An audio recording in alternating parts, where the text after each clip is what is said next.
পশ্চিম মেদিনীপুরের দাতন 2 ব্লকে তৃণমূল কংগ্রেসের ডাকে অনুষ্ঠিত হলো বিশাল বাইক মিছিল। গ্যাসের মূল্যবৃদ্ধি এবং গণতান্ত্রিক ভোটাধিকার রক্ষার দাবিতে এই কর্মসূচি নেওয়া হয়। দাতন 2 ব্লক পার্টি অফিস থেকে শুরু হয়ে মিছিল পৌঁছায় পুরুন্দা বাজারে। ব্লক সভাপতি শেখ ইফতেখার আলীর নেতৃত্বে এই মিছিলে অংশ নেন যুব সভাপতি বিপ্লব বেরা সহ একাধিক নেতাকর্মী।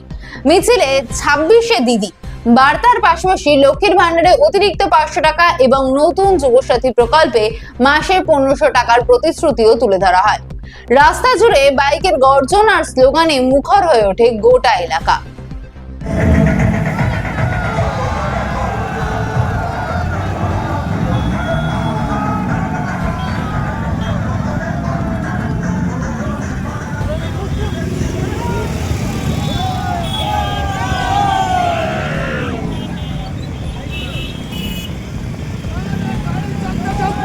আজকের বাইক মিছিল বাইক নিয়ে আমরা একটা তৃণমূল কংগ্রেসের উদ্যোগে আমরা করেছি।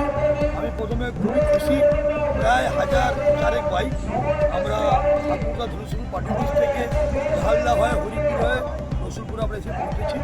আমি খুশি, কর্মীরা যে আনন্দ যে উৎসব। বিজেপি আজকের র্যালি দেখে বিজেপিকে একটু ভেবে চিনতে কথা বলা উচিত। গত পরশু বিজেপি রথযাত্রা বের করেছে।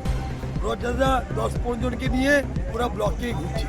আজকে তৃণমূল কংগ্রেস, দাতুন ব্লক তৃণমূল কংগ্রেস এবং জেলা এবং রাজ্য বুঝিয়ে দিতে চাইছে আগামী দিন বিজেপি বাংলা থেকে শূন্য।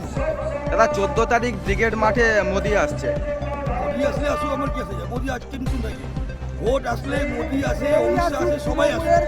কিন্তু আমি আবার বলছি, মোদিজি আসুক, অমিত শাহজি আসুক, এই আসুক না কেন, বাংলা 240 পার সরকার। দাদা বিজেপি বলছে শুধু সময়ের অপেক্ষা, দাতুন বিধানসভায় বিজেপি জিতবে। বিজেপি তো বলবে, আপনারা তো রথযাত্রার পিছনে পিছনে ঘুরছিলেন, ওদের লোকটা দেখুন আর আজকে আমাদের বাইক রেলিটা দেখুন। এটা জাস্ট কেরাল আছে, পিকচার আমি বাকি। আপনার নাম? আমার নাম শেখ ইফতেখার আলী, দাতুন ব্লক।